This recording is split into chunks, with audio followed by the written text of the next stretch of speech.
ભાઈ તું મને મારા ઘર સુધી મૂકી શકે છે? કાકા પણ તમારી પાસે ગાડીની ચાવી તો છે. પણ મારી ગાડી અહીંયા નથી, એનું શું કરે છે? કાકા તમારા જેવા રોજ મળે છે. પણ તારા જેવા રોજ મળતા નથી, એનું શું ડોફા?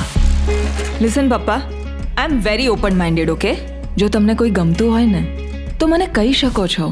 તને શું લાગે છે આ છોકરાઓ હું મારા માટે ગોતી રહ્યો છું? તારા માટે ગોતી રહ્યો છું ગાડી. એક સગાઈ અને એક લગ્ન તૂટ્યાની ગોસિપનો થાક માંડ ઉતર્યો હશે લોકોના મગજમાંથી. બીજી વખત ભૂલ થશે ને તો ફરીથી બિચારાઓએ કામે લાગી જવું પડશે. મારી દીકરી, એ ભૂલ પાછી હું નહીં થવા દઉં.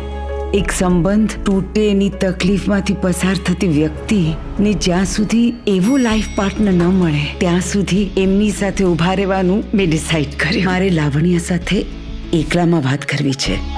એણે હાથમાં મોટી મોટી વીંટીઓ પહેરેલી, ના તો જુદા જુદા ચહેરા મોહરા વાળી ગળામાં માળા પહેરેલી. ના, અરે રીસલા ગધેડા, લાલીને ત્યાં એને એકલી મૂકીને આવ્યો. આપણે જે કામ માટે ગયા હતા ને એ થઈ ગયું. મને આટલા વર્ષો લાગ્યા અને હું સમજી નથી શક્યો, અને એને એક જ મીટિંગમાં સમજાઈ ગયું તને શું જોઈએ છે. પણ એ બહુ ખુશ છે. અચાનક આમ ગીતો ગાય છે, બહાર ફરવા જાય છે. ક્યાંક એવું તો નથી ને કે એને કોઈ પાત્ર ગમી ગયું હોય ને આપણને ન કહેવા માંગતી એને હોય? કોઈ ગમશે ને તો એ સૌથી પહેલા તમને જ કહેશે. રમત રમી ગઈ મારી દીકરી મારી સાથે.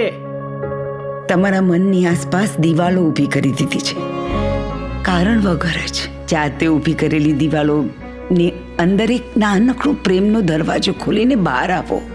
તમે નહીં સમજો ને ફરી એકવાર એને પ્રેમ વગરની લાઈફ જીવવી પડશે.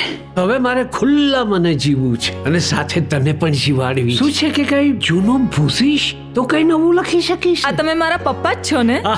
થેન્ક યુ સો મચ પપ્પા. તમને જેટલું થેન્ક યુ કહું ને એટલું ઓછું છે. તમારા વગર આ કઈ પોસિબલ જ નહોતું આંટી. ખૂણે ખૂણે બોલ બાલા મારીને પટોળાની કળાની નિશાની જાણે અજુબો હોય આઠમો. એવા લાવજો, એવા લાવજો, એવા લાવજો રે મારી હાટો પાટણ કી પટોળા.